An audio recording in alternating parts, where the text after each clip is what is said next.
महामानवों को वंदन करते हुए सम्माननीय मंच और उपस्थित भाइयों बहनों एक छोड़कर, दोस्तों अगला साल यानी 2024 अम्बेडकरवादियों के लिए, थोड़ा सा ध्यान से सुनिए, अम्बेडकरवादियों के लिए इतना अच्छा साल है कि अगर वो चाहते हैं कि बाबा साहब का 30 सितंबर 1956 का सपना सच्चा करना चाहते हैं सही दिल से, तो ये सपना बाबा साहब का सच्चा हो सकता है 2024 में। सवाल है वो सपना क्या था। वो सपना हमारे तुमराम साहब ने बोल दिया है। बाबा साहब जब 30/9/56 को शेड्यूल कास्ट फेडरेशन उन्होंने बर्खास्त की और अपने पार्टी का नाम रिपब्लिकन पार्टी ऑफ इंडिया रखा, उसी वक्त उन्होंने कहा था कि मेरी पार्टी विरोधी दल हो, जो तुमराम साहब ने कहा है विरोधी दल हो, और वो भारत के राजनीतिक कार्यों का आधार बने। ये बहुत बड़ा अच्छा स्टेटमेंट है बाबा साहब का। जो बाबा साहब कहते हैं कि मेरी पार्टी आरपीआई विरोधी दल हो और वो भारत के राजनीतिक कार्यों का आधार बने। दोस्तों मेरे कई साथियों ने मुझे बोला कि डॉक्टर तुमने तो नवंबर में प्रोग्राम किया इसी प्रकार का, अभी आप अप्रैल में क्यों कर रहे हो? दोस्तों इसलिए किया है कि मुझे वो सोल्यूशन मिला है। जैसे डॉक्टर को सोल्यूशन मिलता है ना, जब उसके सामने एक पेशेंट आगे रहता है, उसके सामने रहता है और उसे पता चलता है कि नहीं ये दवा देने से ये मेरा पेशेंट दुरुस्त हो जाएगा। हमको भी वैसा चारों को लग रहा है कि जो बाबा साहब का सपना है विरोधी दल बनाने का, बाबा साहब के आरपीआई को, वो सपना 2024 में साकार हो सकता है। अब वो सपना अगर साकार कैसे होगा, ये थोड़ा सा जानने की बात है।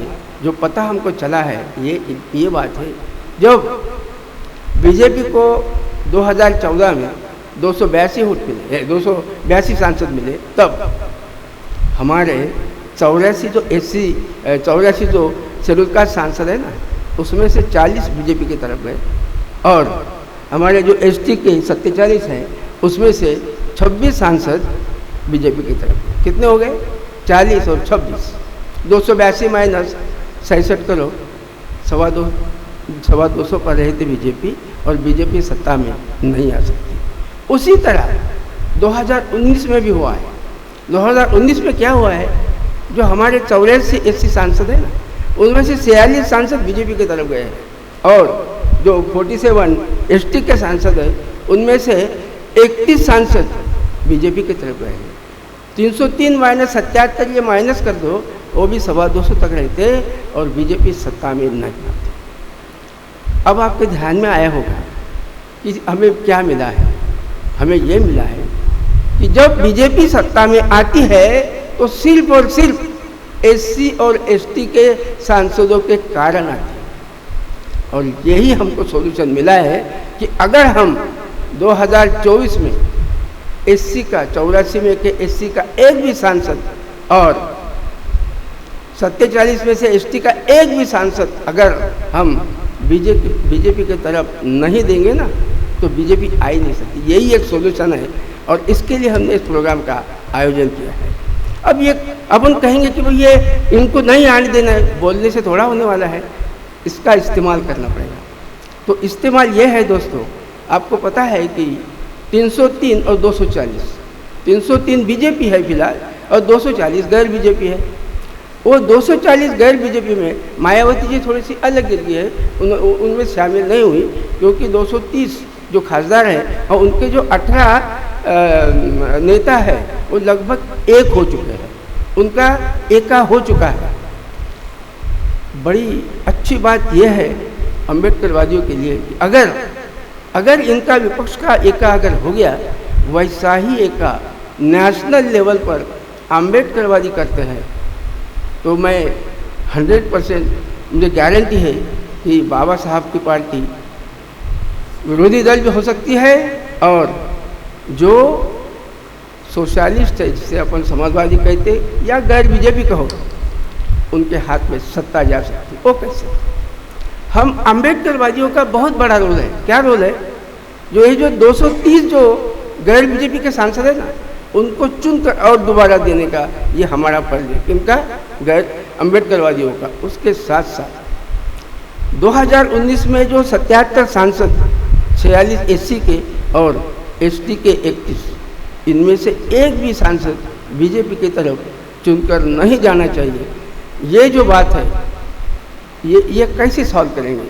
ये सॉल्व करने का एक अच्छा सोल्यूशन है, वो ये है क्योंकि जब आप गैर बीजेपी को 230 को मदद करें अम्बेडकरवादी, तो ये 77 को जो सेकंड पर थे, यानी कि बीजेपी फर्स्ट पे थी तो गैर बीजेपी सेकंड पर थी, ये जो सेकंड पर गैर बीजेपी के थे, इन सबको हमको चुन कर देना पड़ेगा। ये सिर्फ 77 नहीं है, ये तो SC ST के जो रिजर्व है उसमें से है, लेकिन जनरल कॉन्स्टिट्यूशन से SC के 6 आए हैं, SC के और ST के 12 आए हैं। तो 77 और 18 ये 95 सांसद, ये 95 जो सेकंड पर थे गैर बीजेपी के, उनको भी हमें चुनकर देना पड़ेगा। ये कितने हो गए? 230 95 बोले तो 325। ये 325 सांसद हमको गैर बीजेपी को देना है किसी भी हालत में, और उनको पंतप्रधान बनाना है। यही सॉल्यूशन है एक। नंबर 2, हम यूं ही उनको 325 सांसद नहीं देंगे। हम ये भी अम्बेडकरवादी हम दावा करेंगे कि अगर इस देश में अम्बेडकरवादी 53% है, इस देश में समाजवादी 44% है, और इस देश में मनुवादी 3% है। अगर हम 53% है तो हम तुमको 325 देते सोशलिस्ट को, हमको सिर्फ 218 दे दो। हम क्या करेंगे 218 में? उसमें हम 84 SC के जनरल सीट से लड़ेंगे, 47 ST के जनरल सीट से लड़ेंगे, 37 OBC के लड़ेंगे, और 50 मुस्लिम सांसद लड़ेंगे, अल्पसंख्यक लड़ेंगे। ये है हमारा 218। अगर 325 और 218 का गठबंधन नहीं, म्यूचुअल अंडरस्टैंडिंग अगर होता है, तो दावे के साथ कहता हूँ कि ये जो हेडिंग है ना, ये सच होने वाला है।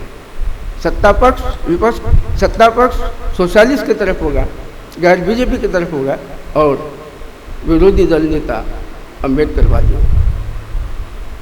इसके लिए अम्बेडकरवादियों को 1-2 बातें करना बहुत जरूरी है। अम्बेडकरवादियों को क्या करना जरूरी? जो बाबा साहब ने कहा वही करना जरूरी है। बाबा साहब ने कहा था कि मेरा एक नेता हो, एक झंडा हो, एक कार्यक्रम हो। कार्यक्रम तो बाबा साहब ने दिया है। क्या दिया है? मेरी पार्टी RPI विरोधी दल हो, यह है कार्यक्रम। उसके लिए हमको एक नेता की जरूरत है।